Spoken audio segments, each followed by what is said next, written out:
Hi friends, ತುಂಬ ದಿನ ಆದಮೇಲೆ ಮತ್ತೆ ಈ ಬ್ಲಾಗ್ ಮಾಡ್ತಾಯಿದ್ದೀನಿ. ನಾನು ದಿನನಿತ್ಯ ಫೇಸ್ಗೆ ಏನು ಪ್ರಾಡಕ್ಟ್ ಹಾಕ್ತೀನಿ ಅಂತ ತೋರಿಸ್ತೀನಿ. ನಾನು ಫೇರ್ ಆ್ಯಂಡ್ ಲವ್ಲಿ ಅದು ಅಪ್ಲೈ ಮಾಡಲ್ಲ. ಮುಂಚೆ ಫೇರ್ ಆ್ಯಂಡ್ ಲವ್ಲಿನೇ ನಾನು ಅಪ್ಲೈ ಮಾಡ್ತಾಯಿದ್ದೆ. ಆದರೆ ಈಗ ನಂಗೆ ಸ್ವಲ್ಪ ಈ ಪ್ರಾಡಕ್ಟ್ ಸೂಟಬಲ್ ಅನ್ನಿಸ್ತು. ಅದಕ್ಕೋಸ್ಕರ ನಿಮಗೂ ತೋರಿಸೋಣ ಅಂತ. ನೋಡಿ ಫ್ರೆಂಡ್ಸ್, ಇದನ್ನು ಹಾಕಿದ್ರೆ ಪೌಡರ್ ಏನು ಅಪ್ಲೈ ಮಾಡೋಂಗೇ ಇಲ್ಲ. ಇದೇ ಸಾಕು. ಮತ್ತು ನಿಮ್ಮ ಫೇಸಲ್ಲಿ ನೀವು ಬರ್ತಾ ಬರ್ತಾ ಒಂದು ಚೇಂಜಸ್ ಕಾಣ್ತೀರಾ. ಬೇಕಾದ್ರೆ ಅಪ್ಲೈ ಮಾಡಿ ನೋಡಿ. ನೋಡಿ ಫ್ರೆಂಡ್ಸ್, ಕಾಣ್ತಾ ಇದೆಯಾ? ಗಾರ್ನಿಯರ್ ಬ್ರೈಟ್ ಕಂಪ್ಲೀಟ್ ಅಂತ.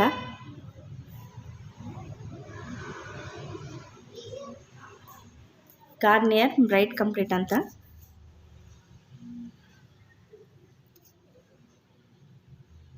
ನೋಡಿ. ಗಾರ್ನಿಯರ್ ಬ್ರೈಟ್ ಕಂಪ್ಲೀಟ್ ಅಂತ ಇದನ್ನು ಅಪ್ಲೈ ಮಾಡಿದ್ರೆ ಫ್ರೆಂಡ್ಸ್, ಯಾವುದೇ ರೀತಿ ಪೌಡರ್ ಅಪ್ಲೈ ಮಾಡೋಗೇ ಇಲ್ಲ. ಅದೇ ಪೌಡರ್ ಅಪ್ಲೈ ಮಾಡ್ದಂಗೆ ಕಾಣುತ್ತೆ ನೀವು ಆ ಕ್ರೀಮ್ ಹಾಕಿದ್ರೆ. ಇದನ್ನು ನಾನು ಹಾಕಲೇಬೇಕು ಅಂತ ಹೇಳ್ತಾ ಇಲ್ಲ, ನನಗೆ ಇದು ಸೂಟಬಲ್ ಅನಿಸಿದೆ.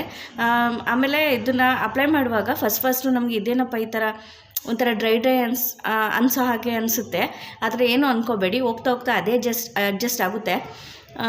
ಮಾಮೂಲಿ ಫೇರಲ್ಲಿ ಹೆಂಗೆ ಅಪ್ಲೈ ಮಾಡ್ತೀರಾ ಕ್ರೀಮ್ನ, ಅದೇ ಥರ ಅಪ್ಲೈ ಮಾಡಿ ನೀಟಾಗಿ ರಬ್ ಮಾಡಿ, ಕ್ಲೀನಾಗಿ ರಬ್ ಮಾಡಿ, ಅದು ಫೇಸಿಗೆ ಅಡ್ಜಸ್ಟ್ ಆಗುತ್ತೆ. ಯೂಸ್ ಮಾಡಿ ಫ್ರೆಂಡ್ಸ್. ನಾನು ಹೇಳ್ತಾ ಇದ್ದೀನಿ ಅಂತ ಮಾಡಲೇಬೇಕು ಅಂತ ಹೇಳ್ತಾ ಇಲ್ಲ. ಇದು ತುಂಬ ಚೆನ್ನಾಗಿದೆ ಪ್ರಾಡಕ್ಟು. ಒಂದು ಸರಿ ಯೂಸ್ ಮಾಡಿ ನೋಡಿ. ಗಾರ್ನಿಯರ್ ಬ್ರೈಟ್ ಕಂಪ್ಲೀಟ್ ಯೂಸ್ ಮಾಡಿ ಫ್ರೆಂಡ್ಸ್. ನಾನು ದಿನನಿತ್ಯ ಹಾಕುವಂಥದ್ದು ಹೇಳ್ತಾ ಇರೋದು.